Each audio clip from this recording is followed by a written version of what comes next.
Shalom. First and foremost, we give all praise, honor, and glory to Yahweh, by Hashem Yahweh Shai.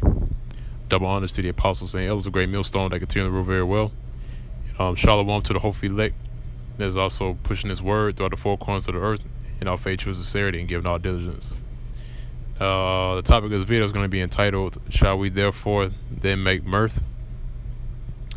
Because we're coming into these so-called holidays, Halloween and Thanksgiving, Christmas, and Jake wants to live it up here in America. They want to continually party, celebrate these so-called holidays that really these things are distractions towards our people to deter their attention away from what's really going on.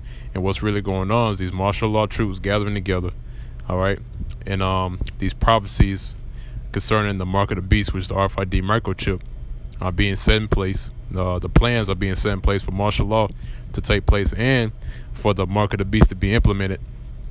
And also too, you have World War III on the horizon, with these the armies are gathering together for the time of war. All right, and Jake is completely lost in the society, man. They want to, do what they do, man. And by me saying that, I'm talking about them celebrating whatever is in front of them, instead of taking heed to what's really going on behind closed doors. All right, and these so-called elites, these international banking families, they have these plans set up to where it can be enacted, and there's absolutely nothing that you can do or say against that.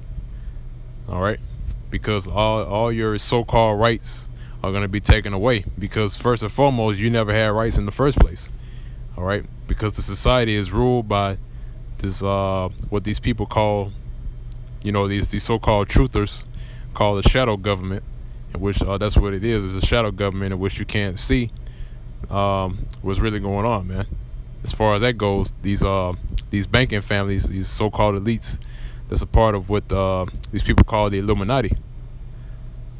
All right. So with that, I'm gonna go ahead and get into the scriptures. Like I said before, the topic of this video is shall we therefore then make mirth? Now this is based off Ezekiel chapter 21 verse 9, and it reads, Son of man, prophesy and say, thus saith Yahweh, which is the true name of the Heavenly Father Yahweh, and the Son's name Yahweh Shai.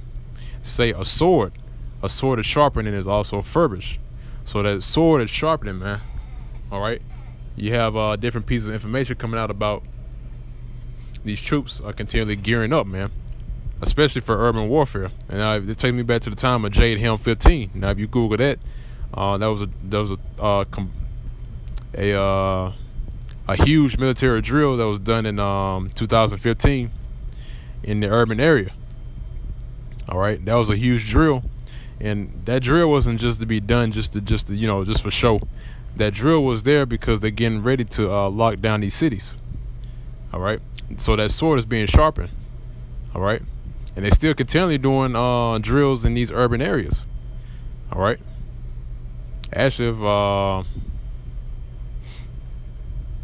you go around your local big cities, you'll see that, man. All right, I say a sword is sharpened and also furbished. It is sharpened to make a sore slaughter. It is furbished that it may glitter. Shall we then make mirth? All right, so that's the question. Shall we therefore then make mirth? All right, because it's sharpened to make a sore slaughter, man, and that's why it says in the book of let me see if I can get it real quick, and I'll come back to Ezekiel 21. Let me get the book of Daniel, chapter 12, verse 1. It says, And at that time shall Michael stand up, the great prince which standeth for the children of thy people, and there shall be a time of trouble. All right, we're coming very close to that time of trouble. All right, such as never was since there was a nation, even to that same time. And at that time thy people shall be delivered, everyone that shall be found written in the book. So you see right here, man, it says this is a time of trouble such as never was since there was a nation. All right, so like the things that happened back in 70 AD, all right, and other time periods, it's not gonna be compared to what's about to go down here in America. All right, and like I said before, that's also talking about Jacob's trouble. All right, and let's see if I can get there real quick. This is Jeremiah chapter 30, verse 7. It said, "Alas, that day is great, so that none is like it. It is even a time of Jacob's trouble, but he shall be saved out of it." And the he that's talking about is talking about the election along with the 1/3, man. The 1/3 of Israel. Okay? So he shall be saved out of it. So that's the time of Jacob's trouble, man, in which these martial law troops, really these so-called elites, are trying to get at us, man. All right, because they're hoping that they can upset the prophecies, because they know about the 144,000, they know about the 1/3 of Israel. All right, they know about the 2/3 of Israel. All right, they done a complete search on Israel, and I'm talking about you so-called Negroes, Hispanics, and Native Americans, which makes up the nation of Israel. So he's done a complete research on us. And he knows about that righteous number, and he knows about the wicked number. All right, that's why he's not concerned with the rest of these other, these other low-level jakes. And as far as that goes, he is going to crack down on these low-level jakes, because Esau is set as the prime enemy of Israel. All right, we fought ever since we was in the womb. All right, you can go to the book of Genesis chapter 25, and it'll give you a complete breakdown of that. All right, that we're going to be separated from our bowels, and we were fighting in the womb of Rebecca. All right, because it's the same hatred that the so-called white man has for us. All right, so yeah, he's going to get these low-level Jake, but the main objective that he's trying to do is to get rid of us, starting with the apostle elders on down, because we're a high level threat to their agenda.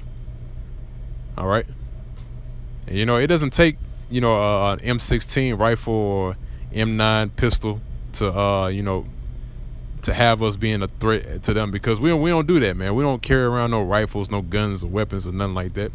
All we have is a Bible in our hands, and we have our garments, and we go out and do the work, and we prophesy about the downfall of America, and we reveal the wickedness that Esau does, and he wants to destroy us for that, because he knows that we're coming out with the truth.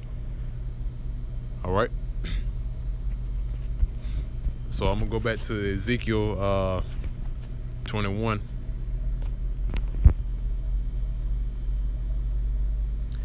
All right.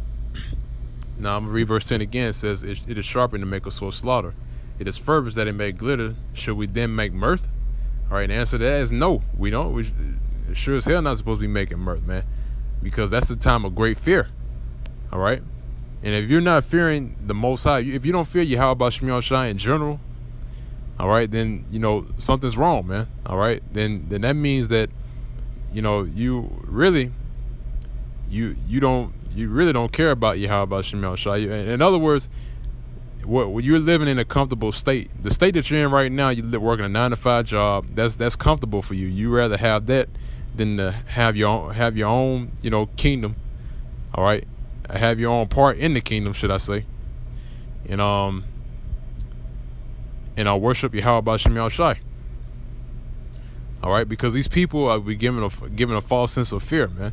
They think that they take the subject of fear lightly. All right, because they've been taught, like it says in I believe it's in the book of Matthew, where it speaks about that. It says they've been taught the fear towards Yahweh Shemel Shai is taught by the precepts of men. All right. In other words, they teach you not to fear the Most High, but you can come at them as a friend, like, hey, buddy, and all this type of madness. You come at them whatever way you can come at them, not knowing that, man, doing that could very well be your destruction. But that's neither here or there. I'm getting too far off topic, but the point that I'm trying to make is that we're not in the time of making mirth, man. All right, this is some very serious time. This is 2017, man, and still to this day, Esau is still sharpening that sword. Okay, now reading on, it says, "They contemneth the rod of my son as every tree, and he hath given it to be furbished that it may be handled." All right, this sword is sharpened, and it is furbished to give it into the hand of the slayer. And who's the slayer? The so-called white man, Esau. All right, so this sword is being furbished that it may be handled. All right, and the one that's gonna handle that sword is Esau. All right, now remember, the